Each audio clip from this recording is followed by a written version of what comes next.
प्रिय विद्यार्थियों, पिछली वीडियो में हमने आपको थोड़ा सा परिचय दिया था पैमाने के प्रतिफल का।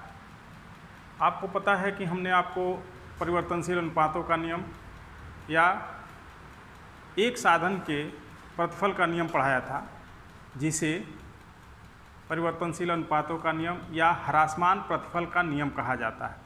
क्योंकि जब भी एक साधन परिवर्तित किया जाता है और अन्य साधनों को स्थिर रखा जाता है तो ऐसे उत्पादन फलन को अल्पकालीन उत्पादन फलन कहा जाता है और ऐसे प्रतिफल को ह्रासमान प्रतिफल नियम के अंतर्गत या परिवर्तनशील अनुपातों के नियम के अंतर्गत पढ़ा जाता है।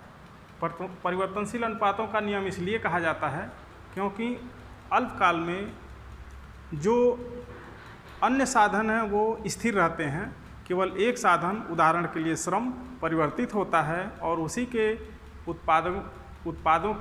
उसी के सीमांत उत्पादों की प्रवृत्ति का अध्ययन किया जाता है। आपने वहाँ देखा कि पहले कुल उत्पादन बढ़ता है, फिर अधिकतम होता है और फिर घटने लगता है। जहाँ कुल उत्पादन अधिकतम होता है वहाँ सीमांत उत्पादन शून्य होता है। ये सारी बातें बताई जा चुकी हैं। आज हम पैमाने के प्रतिफल के बारे में आपको बताएंगे। इसको बताने से पहले यह स्पष्ट कर दें कि पैमाने का प्रतिफल नियम दीर्घकाल से संबंधित है। दीर्घकाल में उद्यमी को इतना समय मिल जाता है कि अपने उत्पादन के हर साधन की मात्रा को बढ़ा सकता है, अपने फर्म का आकार बढ़ा सकता है, उत्पादन का पैमाना बढ़ा सकता है। इसीलिए इसे पैमाने के प्रतिफल नियम के अंतर्गत पढ़ा जाता है। पिछली वीडियो में आपको समुत्पाद वक्र के बारे में बताया जा चुका था। फिर भी अब थोड़ा सा मैं समुत्पाद वक्र के बारे में बता दूं। समुत्पाद वक्र दो विभिन्न साधनों के भिन्न मात्राओं का ऐसा समुच्चय है, ऐसा सेट है जिससे एक समान मात्रा में उत्पादन प्राप्त होता है। जब एक साधन बढ़ाया जाता है तो दूसरे को घटाना पड़ता है, या पहले को जब बढ़ाया जाता है तो दूसरे को घटाना पड़ता है, दूसरे को बढ़ाया जाता है तो पहले को घटाना पड़ता है। इस तरह से ये स्थिर उत्पादन को व्यक्त करता है। ये स्थिर उत्पादन को व्यक्त करता है, चाहे आप इतनी मात्रा में पूंजी और इतनी मात्रा में श्रम लगावें या इतनी मात्रा में और इतनी मात्रा में पूंजी लगावें, उत्पादन का स्तर स्थिर होगा। तो इस तरह से ये समुत्पाद वक्र है। इसकी सारी विशेषताएं उसी तरह हैं जिस तरह से अनधिमान वक्र की विशेषताएं होती हैं, अर्थात एक दूसरे को काटेंगे नहीं। निचला समुत्पाद वक्र ऊपरी समुत्पाद वक्र से कम उत्पादन की मात्रा प्रदर्शित करेगा और क्रमशः ऊंचा वाला समुत्पाद वक्र अधिक उत्पादन की मात्रा को प्रदर्शित करेगा। सभी बिंदुओं पर, किसी भी समुत्पाद वक्र के सभी बिंदुओं पर उत्पादन की मात्रा एक समान होगी। इसका नकारात्मक ढाल यह बताता है कि जब एक साधन की मात्रा बढ़ाई जाएगी तो दूसरे को घटानी ही पड़ेगी ताकि स्थिर उत्पादन प्राप्त हो सके। अब हम आते हैं पैमाने के प्रतिफल पर। तो जैसा कि आप देख रहे हैं, तीन चित्र बने हैं। एक पैमाने का स्थिर प्रतिफल है।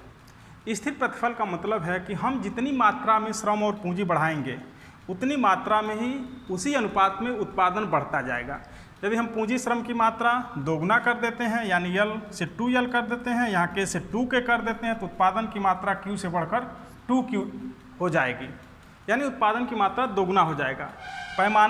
पैमाना रेखा या विस्तार पथ पर यह दूरी इस दूरी के ठीक बराबर होगी। अब हम श्रम की मात्रा और पूंजी की मात्रा 3 गुना कर देते हैं तो विस्तार पथ पर ठीक उतने ही मात्रा में उत्पादन 3 गुना प्राप्त हो जाएगा, यानी 3Q उत्पादन प्राप्त होगा। 4 गुना कर दें तो 4 गुना उत्पादन प्राप्त होगा। विस्तार पथ पर ये दूरी इस दूरी के बराबर होगी, यह दूरी इस दूरी के बराबर होगी और इस तरह से ये सभी दूरियां आपस में बराबर होंगी, यानी OA बराबर AB बराबर BC बराबर CD। इस तरह पैमाने के स्थिर प्रतिफल में जितनी अनुपात में हम साधनों को बढ़ाते हैं उसी अनुपात में उत्पादन बढ़ता है। साधनों से मतलब दोनों साधन। अब पैमाने के वृद्धिमान प्रतिफल पर हम विचार करते हैं।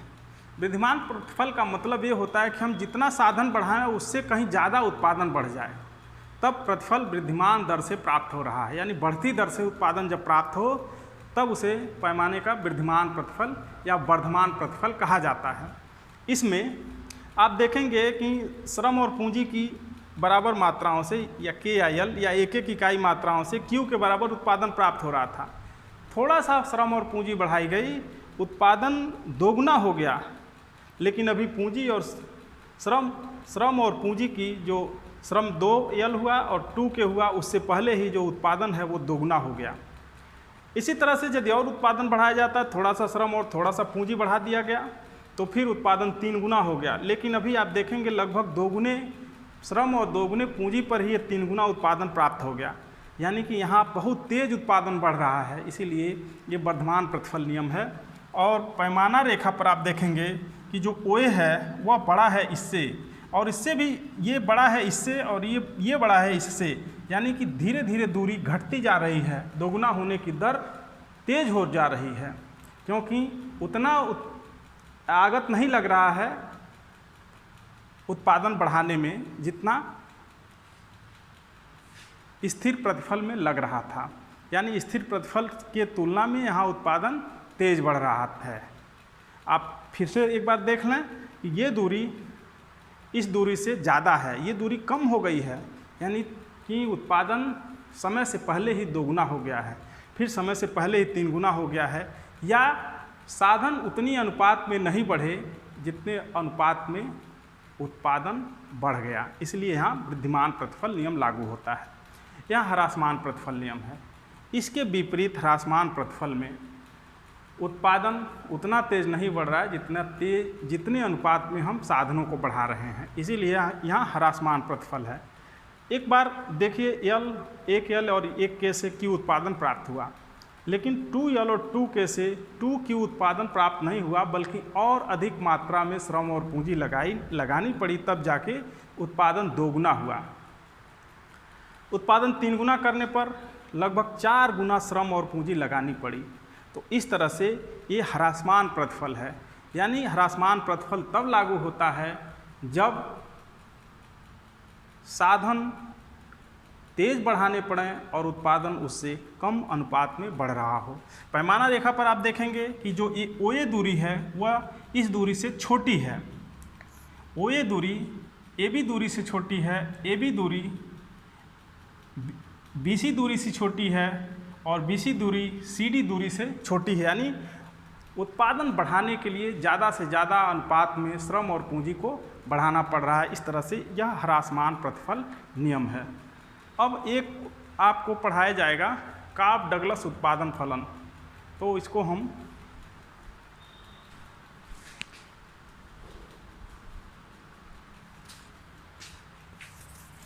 काब डगलस उत्पादन फलन की विशेषताएं हैं, और सैद्धांतिक तौर पर सारी आदर्श विशेषताओं को काब डगलस उत्पादन फलन पूरा करता है। इसीलिए इसका सैद्धांतिक विश्लेषण में बड़े स्तर पर उपयोग किया जाता है। यहाँ आपको उसका थोड़ा सा परिचय दिया जाएगा।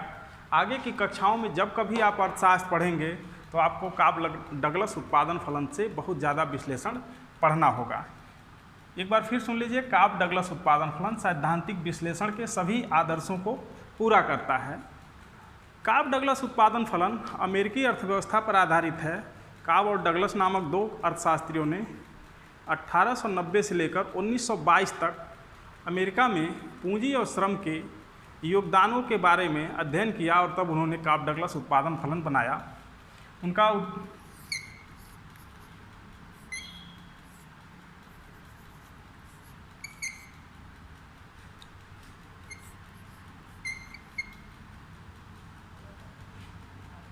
जहाँ अल्फा प्लस बीटा बराबर 1, और यह बताता है यह स्थिर प्रतिफल जब ये 1 होगा तो यह स्थिर प्रतिफल को बताएगा। चूँकि यह 1 है इसीलिए इसे L अल्फा के 1 माइनस अल्फ़ा लिखा जा सकता है, या beta is equal to 1 minus alpha. लेकिन हमें इस तरफ बहुत जाने की ज़रूरत नहीं है। हम इसमें आपके कोर्स में इतना बताना है कि यदि हम L और K को एक निश्चित अनुपात में बढ़ा दें, L और K को एक निश्चित अनुपात में बढ़ा दें, तो उसी अनुपात में Q भी बढ़ जाएगा। देखिए कैसे। चलिए मान लेते हैं कि हमने गुणा कर दिया इसमें टी का, टी यल, इस पर अल्फा और टी के और बीटा बराबर हो जाएगा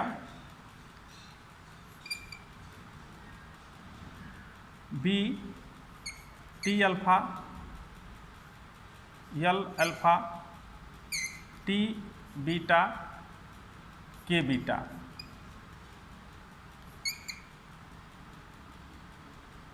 इसको हम टी अल्फा प्लस बीटा लिख सकते हैं और फिर इसको यल अल्फा के बीटा लिख सकते हैं।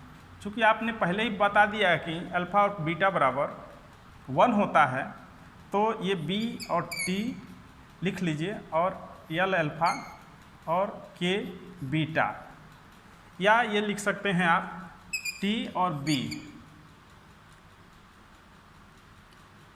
यल अल्फ़ा के बीटा। ये टी इसको कोष्टक में कर लीजिए और टी को बाहर कर लीजिए, तो ये हो जाएगा बराबर टी क्यू, क्यू बराबर बी अल्फ़ा बीटा है, तो ये इस जगह पर हम क्यू लिख सकते हैं यहाँ जो लिखा गया है। यानी कि जिस अनुपात में इसको बढ़ाए हैं श्रम और पूंजी की मात्रा को, उसी अनुपात में उत्पादन बढ़ गया, वही गुणक प्राप्त हुआ जो इनके गुणक में बढ़ाया गया है। इस तरह ये काब-डगलस उत्पादन फलन का परिचय है, इसे आप लोगों को जानना चाहिए। आज के वीडियो में इतना ही, बहुत बहुत धन्यवाद।